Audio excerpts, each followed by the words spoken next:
एक नए लेक्चर इस मैग्नेटिक फोर्स वाले टॉपिक पे। लास्ट क्लास में लोग रिलेट कर रहे थे कि करंट वायर किसी दूसरे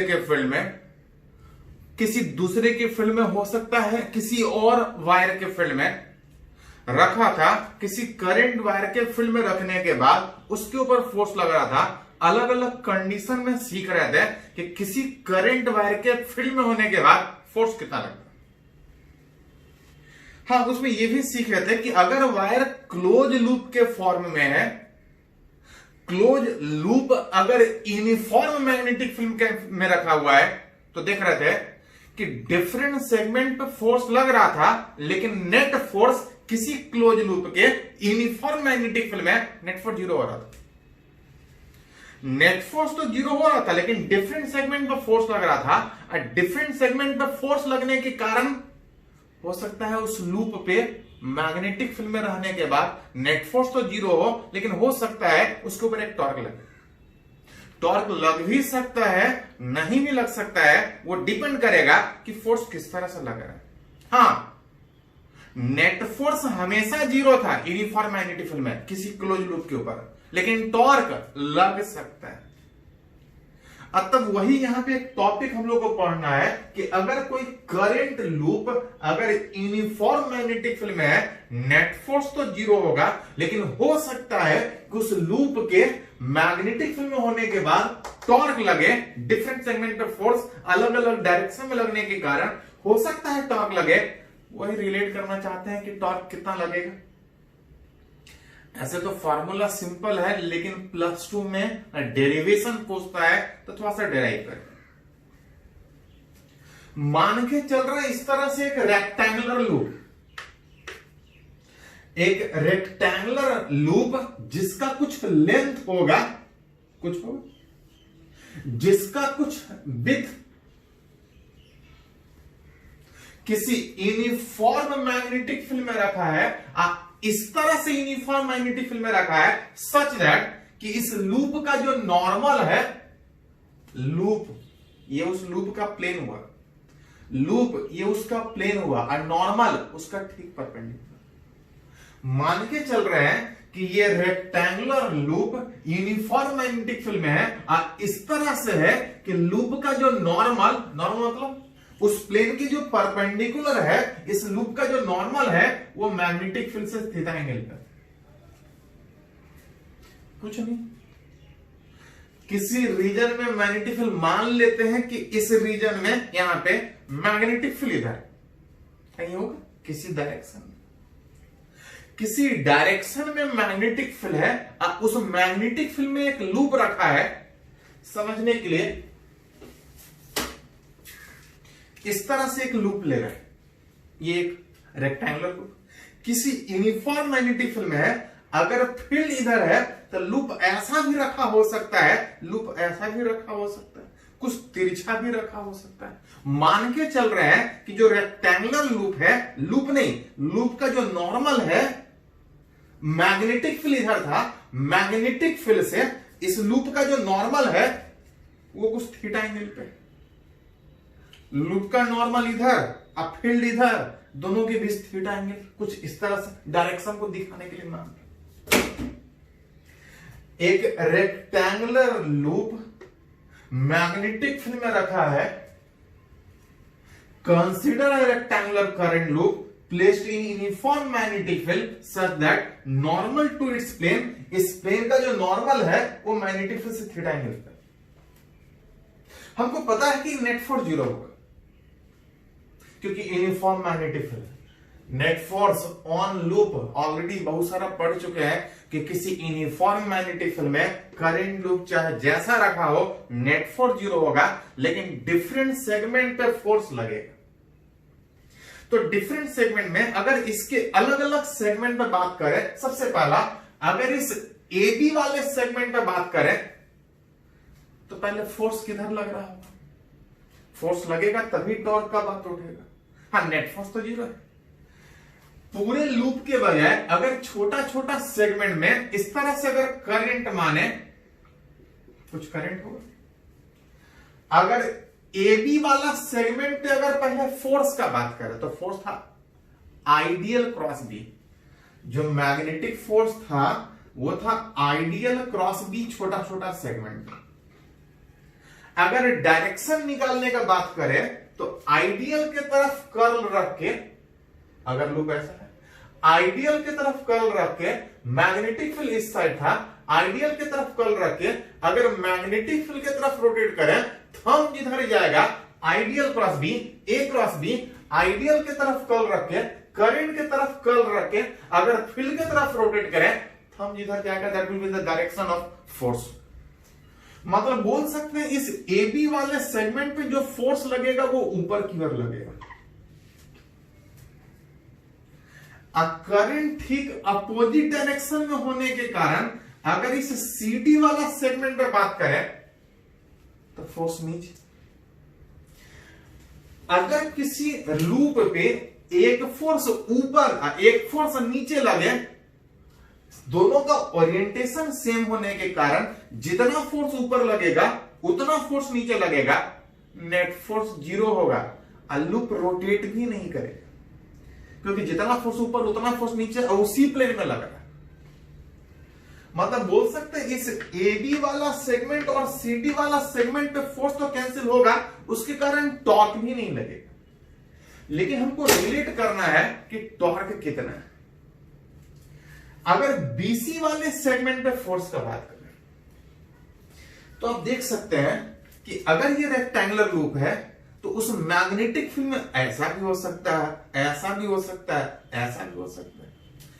ऊपर वाला पे फोर्स ऊपर, नीचे वाला पे फोर्स नीचे। अगर इस साइड वाला पे बात करें तो अगर करंट नीचे दिखा रहे हैं तो आइडियल के तरफ कर्ल रख के नीचे। अब ये लूप ऐसा रहे चाहे ऐसा रहे चाहे ऐसा रहे, ये आई नीचे जाएगा। आई के तरफ कर्ल रख के बी के तरफ रोटेट करेंगे, आई हमेशा नीचे होगा। लूप चाहे इधर कहीं भी घूम जाए, आई हमेशा नीचे होगा। फील्ड इधर है, फोर्स बाहर की ओर, आइडियल क्रॉस बी, फोर्स बाहर की ओर लगेगा। इस बीसी वाले सेगमेंट पे बात कीजिएगा तो फोर्स बाहर और ठीक अपोजिट में करंट होने के कारण इसके ऊपर अंदर लगेगा। अगर इस लूप पे ऊपर नीचे फोर्स लगा तो net force zero, net torque भी जीरो। लेकिन एक पे फोर्स बाहर, एक पे फोर्स अंदर लगा, एक पे फोर्स बाहर, एक पे फोर्स अंदर लगेगा तो ये लूप घूम जाएगा। अब उसी के कारण तो टॉर्क लगेगा जो मेरे को चाहिए था।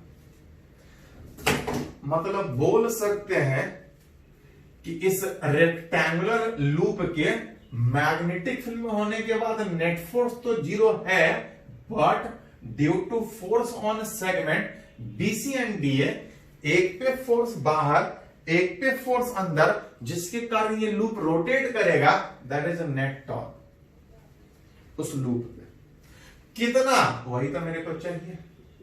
जहां पे याद कीजिए, जैसा इस पे फोर्स लगेगा वैसा इस पे भी लगेगा, एक पे बाहर एक पे अंदर, दो इक्वल एंड अपोजिट फोर्स अगर कहीं लगता है तो उसके कारण जो टॉर्क होता है magnitude of either force into दोनों के बीच perpendicular distance. Magnitude of either force into दोनों के बीच perpendicular distance, that will relate कि टॉर्क कितना लगता है। मैग्नीट्यूड ऑफ आइदर में दोनों में से किसी एक पे बात करना पड़ेगा। आइदर आप उस बीसी वाला सेगमेंट पे बात कीजिए या डीए वाला सेगमेंट पे, कोई एक सेगमेंट नहीं। फोर्स था I dl cross B into perpendicular distance, distance नहीं परपेंडिकुलर डिस्टेंस। थोड़ा सा समझने के लिए ध्यान दे, थोड़ा सा अगर ये लूप था, मैग्नेटिक फील्ड उस रीजन में इधर है, अगर लूप ऐसा रखा है तो एक पे फोर्स बाहर एक पे अंदर, दोनों के बीच जो डिस्टेंस होगा वही परपेंडिकुलर डिस्टेंस होगा, एक पे बाहर एक पे अंदर। लेकिन अगर ये लूप ऐसा घूम जाए तो एक पे बाहर एक पे अंदर कोई डिस्टेंस होगा लेकिन कोई परपेंडिकुलर डिस्टेंस नहीं। तो लूप ऐसा है तो जितना इसका विड्थ होगा वही परपेंडिकुलर डिस्टेंस होगा, एक पे बाहर एक पे अंदर। लेकिन अगर लूप ऐसा हो जाए तो एक बाहर एक अंदर, कोई परपेंडिकुलर डिस्टेंस नहीं। इसलिए हम लोग ऐसा मानने के बजाय बीच में कहीं पे माने। अब बीच में मानने में फील्ड से थीटा एंगल पे माना है। फील्ड से थीटा एंगल मानने का मतलब इधर से बात कीजिएगा तो 90 माइनस थीटा होगा। अगर ये लूप ऐसा होता तो एक पे फोर्स बाहर एक पे फोर्स अंदर, दोनों के बीच जो डिस्टेंस है, दोनों के बीच जो डिस्टेंस है वही परपेंडिकुलर डिस्टेंस होता। लेकिन तब ऐसा ये लूप घूम रहा है, कितना घूम रहा है, तो अगर ये 90 माइनस थीटा से घूमेगा तभी इसका नॉर्मल इससे थीटा एंगल बनेगा।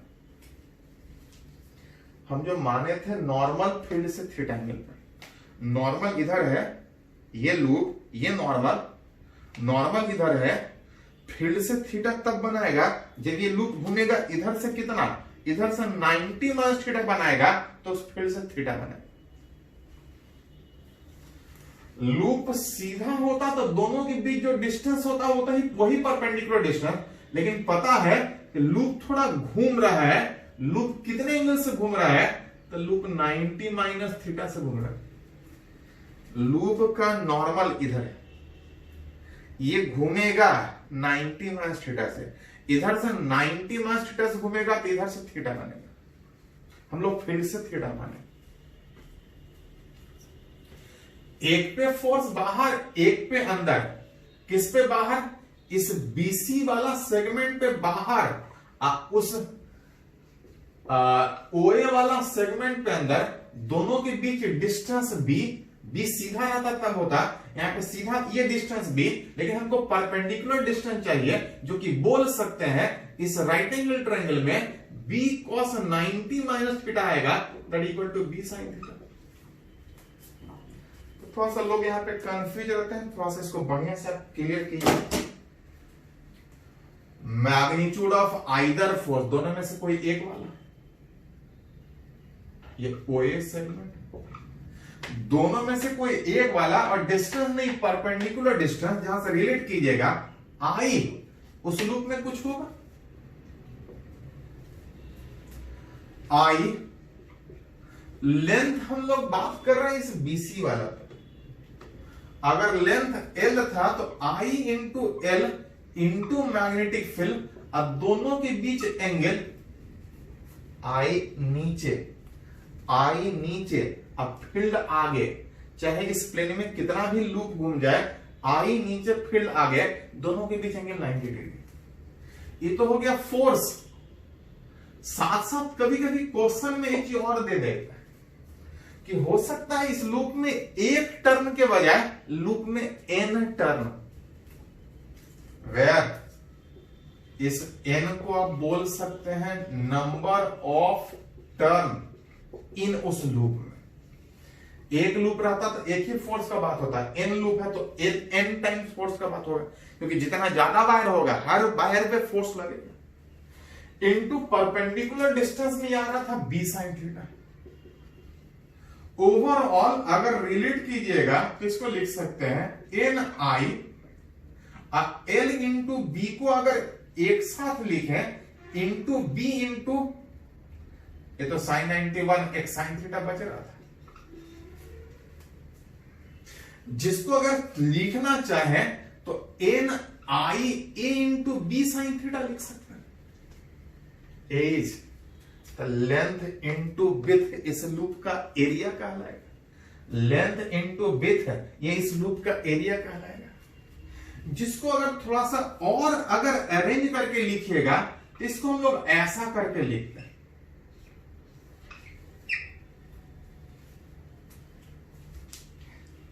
ध्यान दो, रेक्टेंगुलर लूप यूनिफॉर्म फील्ड में नेट फोर्स 0, नेट फोर्स तो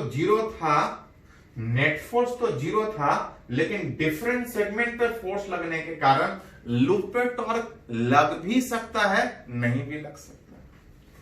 ऊपर नीचे वाला फोर्स कैंसिल हो गया, लेकिन उसके कारण कोई टॉर्क भी नहीं लगा। हाँ, इस वाले सेगमेंट पे बाहर, इस वाले सेगमेंट पे अंदर फोर्स लगने के कारण देयर इज टॉर्क। कितना? Magnitude of either force into perpendicular distance. Magnitude of either force में इतना एक सेगमेंट का फोर्स था इनटू परपेंडिकुलर डिस्टेंस, इसको रिलेट किए तो आ रहा था N I into L into B into B into sine theta. इस दोनों को हटा के एक साथ लिखे तो ये एरिया में आ गया। अब इतने को अलग अलग दिखाने के बजाय अगर इतने वाले फैक्टर को अगर एक साथ दिखाएं, वह किसको एक साथ दिखाए हैं, तो जिसको भी एक साथ दिखाए थोड़ा सा लिख लीजिए। वेयर एम बराबर N I A, N is number of turn, उस लूप में आई इज करंट और ए इज उस लूप का एरिया। ये उस रेक्टेंगल लूप के फिल में होने के बाद टॉर्क लग रहा था, जिसमें एक नया टर्म यूज कर रहे हैं एम बराबर एन आई ए। एक्चुअली याद कीजिए इलेक्ट्रोस्टैट, इलेक्ट्रोस्टैट में क्या था कि जब कोई इलेक्ट्रिक डाइपोल, दो इक्वल है ना पोजीशन, जब कोई इलेक्ट्रिक डाइपोल किसी इलेक्ट्रिक फील्ड में था उसके ऊपर टॉर्क लगता था। टॉर्क कितना लगता था? तो फॉर इलेक्ट्रिक डाइपोल याद कीजिए जो टॉर्क लगता था वो P क्रॉस E था। जिस तरह से इलेक्ट्रोस्टैट में डाइपोल इलेक्ट्रिक फील्ड में रखने के बाद टॉर्क लगता था, बिल्कुल सेम फॉर्मूला यहां भी आ रहा है कि अगर कोई करंट लूप अगर किसी यूनिफॉर्म मैग्नेटिक फील्ड में है तो जैसा टॉर्क इलेक्ट्रोस्टैट में इलेक्ट्रिक डाइपोल के ऊपर लगता था वैसा ही यहां पे M क्रॉस B लग रहा है, जिसको यहीं से रिलेट होता है कि एक्चुअली करंट कैरिंग वायर के आसपास मैग्नेटिक फील्ड है, जिसको आप सोचना चाहें तो करंट वायर को एक मैग्नेट की तरह से सोच सकते हैं। मैग्नेट जो 10th में पढ़ रहे थे, थोड़ा सा 12th में भी पढ़ना है, बात करेंगे हम लोग आगे। जिस तरह से मैग्नेट के आसपास फील्ड होता है, 10th में पढ़ा थे, करंट लूप के आसपास भी मैग्नेटिक फील्ड होता है। किसी करंट वायर के आसपास जो मैग्नेटिक फील्ड है, आप उसको करंट के टर्म में तो सोच ही सकते हैं। किसी करंट वायर के आसपास मैग्नेटिक फील्ड है, इसको तो करंट की तरह से सोच ही सकते हैं। इसको जरूरत पड़ने पे कभी कभी उस करंट वायर जिसके आसपास मैग्नेटिक फील्ड हो रहा है, कभी कभी उस करंट वायर कहने के बजाय उस करंट लूप को आप एक मैग्नेट की तरह से सोच सकते हैं कि अगर कोई मैग्नेट, जिसको हम करंट के टर्म में यूज कर रहे थे NIA, अगर कोई मैग्नेट जिसको हम करंट के टर्म में सोच रहे हैं कि करंट वाला लूप, दैट इज एक मैग्नेट, अगर मैग्नेटिक फील्ड में रखा है तो जिस तरह से इलेक्ट्रिक डाइपोल इलेक्ट्रिक फील्ड में रहने के बाद टॉर्क लगता था, उसी तरह से एक करंट लूप अगर किसी मैग्नेटिक फील्ड में है तो उसके ऊपर एक टॉर्क लगेगा। मतलब आप चाहे तो ये जो करंट वाला लूप है, आप इसको करंट की तरफ से तो सोच ही सकते हैं, जरूरत पड़ने पे इस करंट लूप को आप एक मैग्नेट की तरह सोच सकते हैं। जहां पे जैसे इलेक्ट्रिक डाइपोल वेक्टर था, उसी तरह से मैग्नेट के लिए यूज करते हैं मैग्नेटिक डाइपोल। ये भी एक वेक्टर है, जो कि वेक्टर किससे रिलेट करते हैं? Area vector. थोड़ा जगह कम है, पर इसको थोड़ा नोट कीजिए। तो ये जो मैग्नेट के टर्म में सोचने का कोशिश कर रहा है, उसको एक्सप्लेन करते हैं। पहले इसको लिखे बस।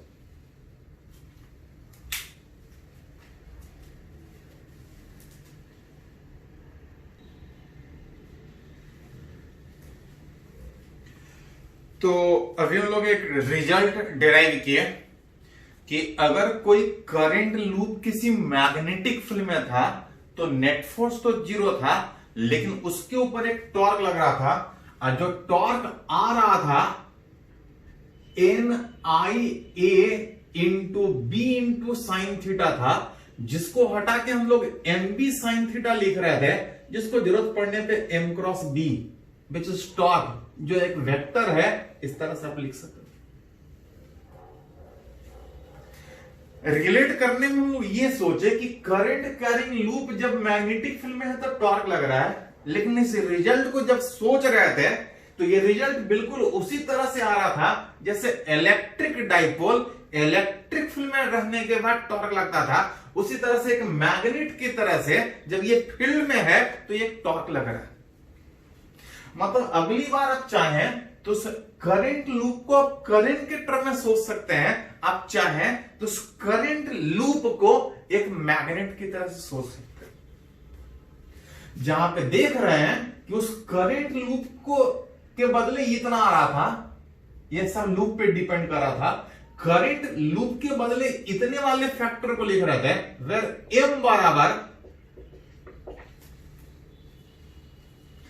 करंट कैरिंग लूप के ऊपर जो टॉर्क लग रहा है, अगली बार आप करंट को चाहे तो एक मैग्नेट की तरह सोच सकते हैं कि current carrying wire current carrying loop एक मैग्नेट की तरह से बिहेव करेगा। जैसे इलेक्ट्रिक डाइपोल था, यहां पे इसको बोलते हैं मैग्नेटिक डाइपोल, कि एक मैग्नेट की तरह से बिहेव करेगा, एक मैग्नेटिक डाइपोल की तरह से बिहेव करेगा। मैग्नेट 10 से पढ़ते आ रहे हैं, जिसमें north pole south pole, dipole दो पोल, नॉर्थ पोल साउथ पोल एक साथ, एक मैग्नेटिक डाइपोल की तरह से बिहेव करेगा, एक magnet north pole south pole की तरह से बिहेव करेगा, जिसका मैग्नेटिक मोमेंट उस करंट कैरिंग लूप को एक मैग्नेट की तरह से, जिसका मैग्नेटिक मोमेंट कुछ इतना मैग्नेटिक डाइपोल की तरह से, इसको आप लिख सकते हैं कि current carrying loop behaves as magnetic dipole, एक मैग्नेट की तरह से बिहेव करेगा with magnetic moment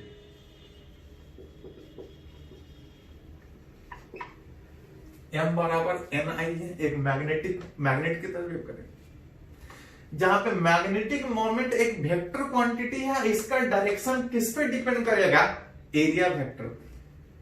area vector, तो हाँ, जैसे इलेक्ट्रोस्टैट में एरिया को जरूरत पड़ने पर आप एरिया वेक्टर डायरेक्शन के साथ ले रहे थे, आप यहां पे भी चाहे तो एरिया वेक्टर डायरेक्शन ले सकते। With magnetic moment M and its direction is along the area vector। आप चाहें तो उस मैग्नेट का जो डायरेक्शन है, जिस करंट लूप को एक मैग्नेट की तरफ सोच रहे हैं, उसका जो डायरेक्शन है, उस मैग्नेट का जो डायरेक्शन है, उसके डायरेक्शन को आप एरिया वेक्टर के टर्म में रिप्रेजेंट कर सकते हैं, एरिया वेक्टर के टर्म में रिप्रेजेंट कर सकते हैं, और जो एरिया वेक्टर का डायरेक्शन होगा वही मैग्नेटिक मोमेंट का डायरेक्शन होगा। अब क्वेश्चन होता है कि एरिया वेक्टर का डायरेक्शन किधर होगा?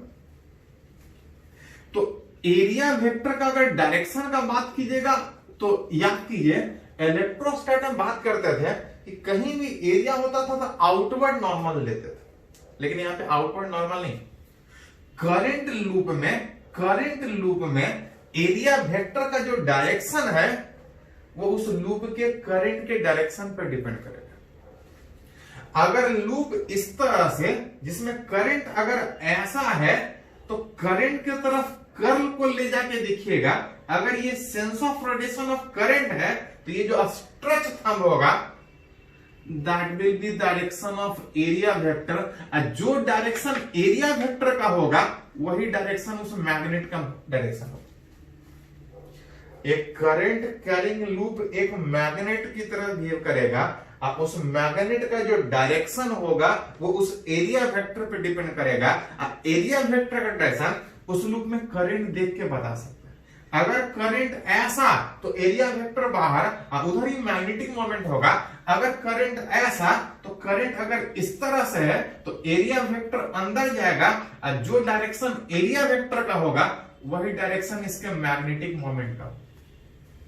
मतलब करंट कैरिंग लूप एक मैग्नेट की तरह से बिहेव करेगा, जिसका मैग्नेटिक मोमेंट एन आई ए, जिसको मैग्नेटिक फील्ड में रखेंगे तो टॉर्क लगेगा। कितना टॉर्क लगेगा? तो जैसे इलेक्ट्रोस्टैट में P क्रॉस ई था, यहां पे M क्रॉस B। एक एग्जाम्पल छोटा सा कंसीडर कर रहे हैं, ये IIT में पूछा था। दिया हुआ था एक करंट कैरिंग लूप अगर इस शेप में ऐसा जिसका कुछ साइड लेंथ होगा, करंट अंदर नहीं करंट बाहर ही बाहर है, तब सिंपल पूछा गया था इस करंट लूप का मैग्नेटिक मोमेंट कितना होगा when it carries a current I. पढ़े हैं कि कोई भी करंट कैरिंग लूप एक मैग्नेट की तरह से बिहेव करेगा, जिसका मैग्नेटिक मोमेंट अगर बात करें तो जो मैग्नेटिक मोमेंट आ रहा था m बराबर n आई है, एक वेक्टर की तरह से जिसका कुछ डायरेक्शन का भी बात, n बता रहा था नंबर ऑफ टर्न, जब तक नहीं कुछ बोला जाए नंबर ऑफ टर्न 1 माने। आइज उस लूप में करंट कुछ होगा देगा ए सिंपल उस लूप के अंदर का एरिया अगर आपको पता है तो उसका मैग्नेटिक मोमेंट कितना होगा निकाल सकते हैं। इस लूप का एरिया नहीं निकाल सकते हैं, तो लूप का एरिया का मतलब इसके अंदर का एरिया। अगर वायर रेक्टेंगल स्क्वायर होता तो एरिया हो जाता ए स्क्वायर, लेकिन रेक्टेंगल स्क्वायर के फॉर्म होने के बजाय वायर इस शेप का है, तो हमको इसके अंदर सारा एरिया जोड़ना पड़ेगा। ये स्क्वायर वाला तो एरिया होगा ही होगा, साथ साथ ये वाला भी एरिया होगा। ये एक सेमी सर्किल है, ऐसा ऐसा 4 सेमी सर्किल इस लूप के अंदर प्लस ये स्क्वायर वाला। सेमी सर्किल का एरिया होता है पाई आर स्क्वायर, आर मतलब रेडियस, यहां पे रेडियस हो जाएगा a/2 pi R square by 2। एक सर्किल नहीं, ऐसा ऐसा 4 सेमी सर्किल। ये हो गया एरिया। साथ में डायरेक्शन के साथ बात कीजिएगा तो अगर लूप में करंट ऐसा है तो एरिया वेक्टर बाहर होगा, और जिधर एरिया वेक्टर होगा उधर ही इसका मैग्नेटिक मोमेंट का डायरेक्शन होगा बाहर। अगर ये एक्स वाई तो बाहर हो जाएगा, ठीक है। जिसको जरूरत पड़ने पे आई ए स्क्वायर यहां से कॉमन निकलेगा, 4 से 4 कैंसिल आउट, बच रहा था 1 प्लस π/2, ठीक है। और कुछ निकालना है, एलसीएम लेना है तो पहले निकल के लिख सकते हैं। मतलब अगली बार अगर कहीं जरूरत पड़े तो आप बोल सकते हैं कि कोई भी करंट कैरिंग लूप एक मैग्नेट जिसका मैग्नेटिक मोमेंट एन आई है, जिसमें एज एरिया, एरिया नहीं वेक्टर एरिया, उस लूप के अंदर का एरिया साथ में डायरेक्शन। करंट अगर ऐसा तो एरिया वेक्टर बाहर, अगर करंट उल्टा होता तो एरिया वेक्टर अंदर की ओर जाता। चलिए इसको लिखे, थोड़ा सा कुछ और इस पे एग्जांपल हम लोग बात करते हैं। इसको लिखे,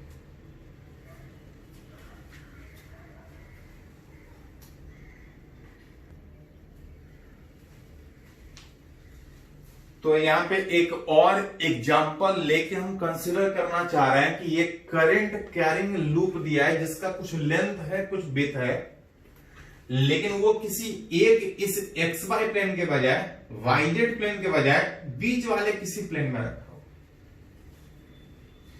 बीच में कहीं इस तरह से एक रेक्टेंगुलर लूप रखा है, पूछा जा रहा है इसका मैग्नेटिक मोमेंट कितना।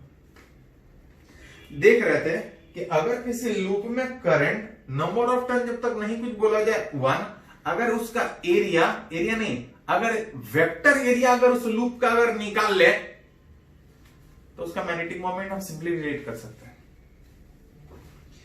मतलब सबसे पहले अगर इसका मैग्नेटिक मोमेंट निकालना चाहते हैं तो इसका हमको वेक्टर एरिया इस लूप का निकालना पड़ेगा। बीच वेक्टर एरिया का मतलब एरिया के साथ डायरेक्शन भी रिलेट करना पड़ेगा। अगर लूप एक इस एक्स वाई प्लेन में होता तो एरिया वेक्टर बता देता कि बाहर की ओर या अंदर की ओर। अगर वाईजेड प्लेन में अगर इस तरह से होता तो हम बता देते एक्स नेगेटिव या पॉजिटिव, लेकिन बीच में होने के कारण सीधा रिलेट करना मुश्किल है। लेकिन याद कीजिए थोड़ा सा, इलेक्ट्रोस्टैट में इस तरह से यूज हुआ था कि अगर किसी रेक्टेंगुलर लूप का अगर एरिया निकालना है, वेक्टर एरिया निकालना है, तो अगर इसके एडजेसेंट साइड को, अगर इसके एडजेसेंट साइड को वेक्टर फॉर्म में लिख के अगर क्रॉस प्रोडक्ट लिख लें तो ये एरिया मैग्नीट्यूड के साथ डायरेक्शन भी देगा। लेंथ इंटू विड्थ कीजिएगा तो खाली एरिया, लेकिन अगर एडजेसेंट साइड का अगर क्रॉस प्रोडक्ट कर ले तो that will give the vector area, जो कि वेक्टर में पढ़ना था, पढ़े भी होंगे। किसी पैरेललोग्राम का अगर वेक्टर एरिया निकालना था तो एडजेसेंट साइड का क्रॉस प्रोडक्ट करते थे, that will give the vector area. मतलब अगर इसका मैग्नेटिक मोमेंट निकालना है तो सिंपली हमको इसका वेक्टर एरिया निकालना पड़ेगा, और वेक्टर एरिया आसानी से निकाल सकते हैं अगर इसके एडजेसेंट साइड को क्रॉस प्रोडक्ट निकाल लें।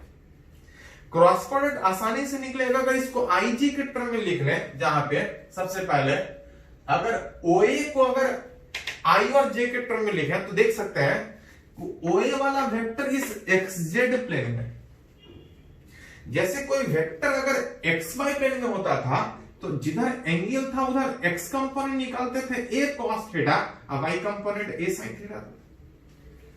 बिल्कुल उसी तरह से अगर यहां पे भी अगर रिलेट कीजिएगा, अगर इस OA को वेक्टर फॉर्म में जिसका लेंथ था B, अगर कंपोनेंट फॉर्म में लिखिएगा तो इसका एक X कंपोनेंट होगा, इसका एक Z कंपोनेंट होगा, और जिधर एंगल उधर cos थीटा होने में अगर इसका X कंपोनेंट मानिएगा तो B cos थीटा, और इसका अगर Z कंपोनेंट अगर बात कीजिएगा तो B sin थीटा के क्या, B cos थीटा I क्या, अब B sin theta which is k क्या। और उस AB वेक्टर को लिखिएगा इसका लेंथ L में और डायरेक्शन ऊपर होने के कारण अगर एडजेसेंट साइड को वेक्टर फॉर्म में लिख ले तो मेरा वेक्टर एरिया क्रॉस प्रोडक्ट दे देगा। थोड़ा सा अगर अरेंज कीजिएगा तो I क्रॉस J K होता है।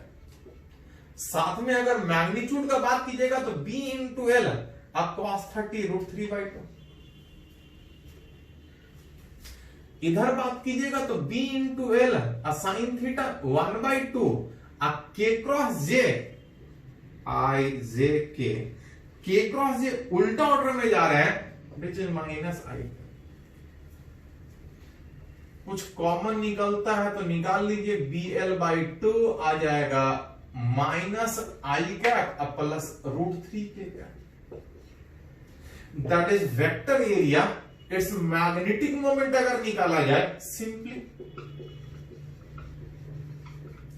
मैग्नेटिक मोमेंट NIA में जब तक नहीं कुछ बोला जाए नंबर ऑफ टर्न 1, हाँ ज्यादा अगर बोलता तो नंबर ऑफ टर्न सोचते हैं, करंट I एरिया में अगर निकाल चुके हैं BL/2 और साथ में डायरेक्शन के फॉर्म में लिख रहे थे, कुछ इतना आ रहा था मैग्नेटिक मोमेंट। अगर इसका मैग्नेटिक मोमेंट पता है, फील्ड में रखने के बाद इसके ऊपर टॉर्क पूछा जाए तो टॉर्क फिर निकाल सकते हैं। टॉर्क कितना होगा M क्रॉस B। मैग्नेट निकालना आता है, फील्ड अगर दे दे टॉर्क निकालने में एक बार क्रॉस प्रोडक्ट करना पड़ेगा, निकाल सकते हैं। चलिए इसको थोड़ा सा नोट कीजिए, तो कुछ टॉर्क से रिलेटेड एग्जांपल बात करते हैं, पहले इसको नोट कीजिए।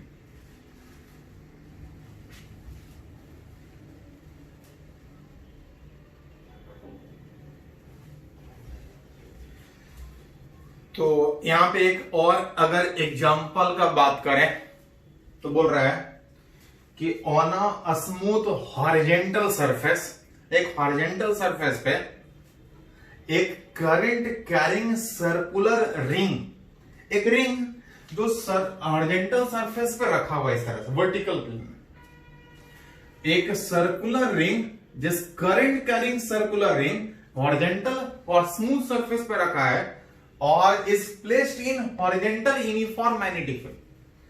इस तरह से हॉरिजॉन्टल सरफेस पे रखा है, अब इस रीजन में मैग्नेटिक फील्ड, अब तो पूछ रहा है कि इस मैग्नेटिक फील्ड में इस करंट कैरिंग लूप के रखने के बाद जो टॉर्क लगेगा, टॉर्क का मतलब बॉडी जो रोटेट करेगा, जो लूप रोटेट करेगा, जो रिंग रोटेट करेगा, उसका एंगुलर एक्सेलरेशन कितना होगा उस टॉर्क के कारण, वो पूछा जाता है। पढ़े हैं कि अगर कोई रेक्टेंगुलर लूप अगर करंट कैरिंग लूप है तो ये एक मैग्नेट की तरह से बिहेव करेगा। उस मैग्नेट की तरह से बिहेव करने में उसका कुछ मैग्नेटिक मोमेंट होगा। इसका अगर मैग्नेटिक मोमेंट अगर निकाले, इट्स मैग्नेटिक मोमेंट, तो मैग्नेटिक मोमेंट m बराबर था n i a में number of turn 1, current I, loop circle था, सर्कुलर लूप का एरिया हो जाएगा पाई आर स्क्वायर, और साथ में डायरेक्शन, अगर करंट अगर इस तरह से अगर लूप में है तो जो एरिया वेक्टर आएगा बाहर की ओर आएगा, और एरिया वेक्टर जिधर होगा वही मैग्नेटिक मोमेंट का डायरेक्शन होगा। बीच अगर इधर x है इधर y माने तो मैग्नेटिक मोमेंट बाहर की ओर, दैट इज k कैप के डायरेक्शन। मतलब ये एक मैग्नेट की तरह से बिहेव करेगा जिसका मैग्नेटिक मोमेंट बाहर की ओर है। इस यूनिफॉर्म फील्ड में रखने के बाद, इस यूनिफॉर्म फील्ड में रखने के बाद उसके ऊपर एक टॉर्क लगेगा, टॉर्क ऑन लूप। तो टॉर्क था, अगर डायरेक्शन के साथ लिखेगा तो m क्रॉस b। इस करंट लूप का magnetic moment I pi R square, और डायरेक्शन के क्या, अब मैग्नेटिक फील्ड का कुछ मैग्नीट्यूड दिया है, और डायरेक्शन अगर आगे की ओर माने तो I कैप लिख सकते हैं। जिसको अगर थोड़ा अरेंज कीजिएगा तो I pi R square into B, अब k cross I j cap होता है, I j k cross I order में j कैप होता है। मतलब बोल सकते हैं कि जो करंट कैरिंग लूप है, इस यूनिफॉर्म फील्ड में रहने के बाद जो एक मैग्नेट की तरह से बिहेव कर रहा है, फील्ड में रखने के बाद उसके ऊपर टॉर्क लगेगा। टॉर्क कितना लगेगा, तो टॉर्क लग रहा था I pi R square B, ये उस टॉर्क का डायरेक्शन विच जे कैप बताता है। टॉर्क जे कैप के डायरेक्शन का मतलब इस लूप के फील्ड में रहने के बाद इसके ऊपर जो टॉर्क लग रहा है वो कहीं इधर लग रहा है। टॉर्क उधर लगने का मतलब क्या, उधर रोटेट करेगा। तो याद कीजिए, टॉर्क एक एक्सियल वेक्टर था, और एक्सियल वेक्टर का डायरेक्शन में याद कीजिए कि जिधर वेक्टर होता है उसी को एक्सिस मान के बॉडी उसके तरफ रोटेट करता है। टॉर्क एक एक्सियल वेक्टर है and loop rotate about,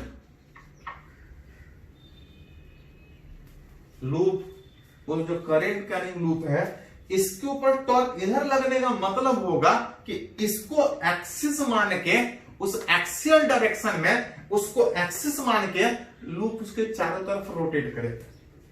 and loop rotate about torque as an axis.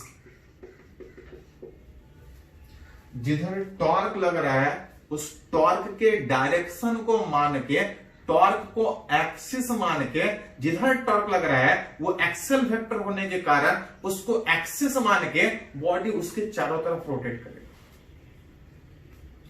Torque इस करंट कैरिंग लूप पे इस डायरेक्शन में लगने के कारण आप बोल सकते हैं कि इसके अबाउट चारों तरफ ऐसा घूमेगा, ऐसा घूमेगा कि ऐसा घूमेगा। तो एक्सियल वेक्टर के डायरेक्शन में अगर ये सेंस ऑफ रोटेशन होता है तो ये एक्सिस का डायरेक्शन होता है। मतलब बोल सकते हैं कि loop rotate about torque as an axis. आप उस सेंस में अगर देखिएगा तो बोल सकते हैं कि ये लूप इस तरह से, लूप इस तरह से एंटी क्लॉकवाइज, ये अगर क्लॉकवाइज घड़ी इस तरह से घूमता है, एक एंटी क्लॉकवाइज डायरेक्शन में घूमेगा विथ, अगर एंगुलर एक्सेलरेशन जो हमसे पूछा गया था ऑफ उस करंट लूप का, ऑफ करंट उस रिंग का, तो एंगुलर एक्सेलरेशन होता है torque by moment of inertia.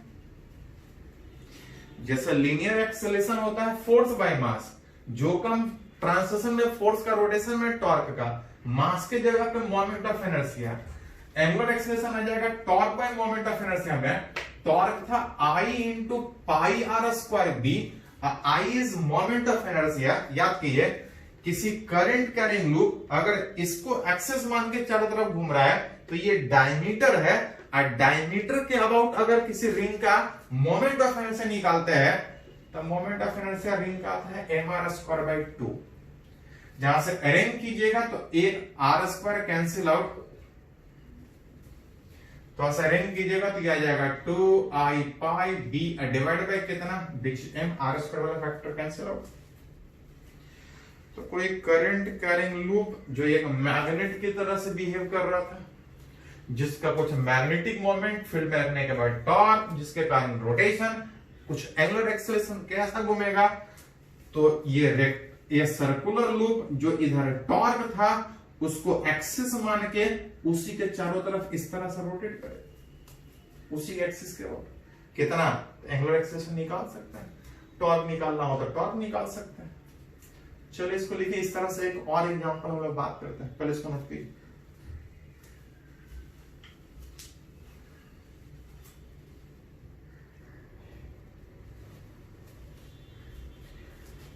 तो यहां पे एक और एग्जांपल का बात करने का कोशिश कर रहे हैं कि किसी हॉरिजेंटल प्लेन में, एक हॉरिजेंटल प्लेन सरफेस के ऊपर एक करंट लूप रखा है, हॉरिजेंटल मैग्नेटिक फील्ड में रखा है, इस रीजन में मैग्नेटिक फील्ड, एक करंट कैरिंग लूप जो एक हॉरिजेंटल सरफेस पर रखा है, उस रीजन में एक हॉरिजेंटल मैग्नेटिक फील्ड भी है। पूछा जा रहा है कि कम से कम इस लूप में कितना करंट पास करे such that is just topple from the surface. बोल रहा है उस जस्ट जो करंट लूप उस फील्ड में रखा है, हॉरिजेंटल सरफेस में फील्ड पे रखा है, कितना मिनिमम करंट पास करे, वो जस्ट टॉपल करना, सरफेस छोड़ना स्टार्ट कर दे, सरफेस को लिफ्ट करना स्टार्ट कर दे। अगर इस प्लेन में अगर एक्स एक्सिस अगर माने, चलिए अगर इसी प्लेन में अगर वाई एक्सिस, तो प्लेन के परपेंडिकुलर, उस प्लेन में अगर एक्स वाई माने तो प्लेन के परपेंडिकुलर जेड एक्सिस आपको हो जाएगा। ये current carrying loop magnetic field में जिसके ऊपर एक टॉर्क लगेगा, ये एक मैग्नेट की तरह से बिहेव करेगा। Current carrying loop, magnetic moment loop का कितना होगा आप देख सकते हैं। थोड़ा देर पहले यही एग्जांपल किए थे, मैग्नेटिक मोमेंट आ जाएगा NIA, current I, area pi r², और जो डायरेक्शन होगा, अगर इस प्लेन में अगर x इधर और y इधर माने हैं तो वो ऊपर, दैट इज k क्या पाएगा, अगर उस तरह से x y माने। मैग्नेटिक फील्ड एक्स एक्सिस की तरफ में, इसके ऊपर टॉर्क लगेगा, टॉर्क ऑन अगर उस लूप पे बात करें तो टॉर्क था m क्रॉस b में, m था magnetic moment I pi r² k cap, और फील्ड था b इंटू आई कैप, आ रहा था I pi r² b into j cap. ये j कैप बता रहा था कि इस करंट कैरिंग लूप के टॉर्क मैग्नेटिक फील्ड में रहने के बाद टॉर्क जे कैप के तरफ, जे कैप का मतलब इधर की ओर टॉर्क लग रहा था, टॉर्क उस मैग्नेटिक फील्ड में रखने के बाद लग रहा था। टॉर्क एक एक्सियल वेक्टर था, और एक्सियल वेक्टर में यह था कि जिधर टॉर्क होगा उसी के एक्सिस के अबाउट, उसी डायरेक्शन में एक्सिस के अबाउट बॉडी उसके अबाउट रोटेट करेगा। मतलब अगर इस लूप पे टॉर्क अगर जे एक्सिस के अलॉन्ग, वाई एक्सिस के अलॉन्ग लग रहा है, मतलब अंदर की ओर टॉर्क लगने का मतलब कि उसको एक्सिस मान के ये लूप इधर रोटेट करेगा। इधर रोटेट का मतलब कि इस टॉर्क के कारण ये लूप ऊपर की ओर लिफ्ट करेगा उस मैग्नेटिक फील्ड के टॉर्क के कारण। वो करंट कैरिंग लूप पे टॉर्क अंदर क्यों लगने का मतलब इसको एक्सिस मान के ये इस तरह से रोटेट करने का कोशिश करेगा। जैसे सरफेस छोड़ने का कोशिश करेगा, इसके ऊपर mg लग रहा था, उस mg का टॉर्क इसको रोकने का कोशिश करेगा, ऊपर उठने से रोकने का कोशिश करेगा। पूछ रहा है कि लूप कब जस्ट टॉपल करेगा, बोल सकते हैं loop will just topple from the surface, surface से जस्ट टॉपल, जस्ट रोटेट करने की कोशिश करेगा, जस्ट सरफेस छोड़ेगा। कब सरफेस छोड़ेगा, तो जो टॉर्क इसको ऊपर उठाने का कोशिश कर रहा था और जो इसको बचाने का कोशिश कर रहा था, बचाने वाले टॉर्क से टॉपल करने वाला जो टॉर्क है वो ज्यादा होगा तो वो लिफ्ट कर जाए। मैग्नेटिक फील्ड का टॉर्क आ रहा था आई पाई आर स्क्वायर बी, और जो mg का टॉर्क होगा तो ये ऊपर उठने का कोशिश में ये इसके अबाउट उठेगा तो ये इस तरह से उठेगा। और अगर इस पॉइंट से अगर बात कीजिएगा तो mg का टॉर्क r डिस्टेंस, तब इस लूप में करंट का बात कीजिएगा, एक r कैंसिल में mg बटा पाई आर बी, करंट इतना या इससे अगर ज्यादा कुछ भी पास करे तो आप बोल सकते हैं कि उस करंट के कारण इसके ऊपर इतना ज्यादा टॉर्क लगेगा कि ये अपने आप सरफेस छोड़ के एयर में लिफ्ट करने का कोशिश करेगा, रोटेट करने, टॉपल करने का कोशिश करेगा। तो जैसा क्वेश्चन पूछा जाए मैग्नेटिक मोमेंट निकालना तो सिंपल था, फील्ड में रहने के बाद टॉर्क लगेगा, टॉर्क लगने के बाद अब जिस तरह से मैकेनिक्स यूज कर ले, रोटेशन होगा तो कितना होगा, कब रोटेशन होगा, टॉर्क कितना है, कौन बचा रहा है, तो जैसा पूछा जाए उस हिसाब से रिलेट कर सकते हैं। चलो इसको थोड़ा सा नोट कर लीजिए।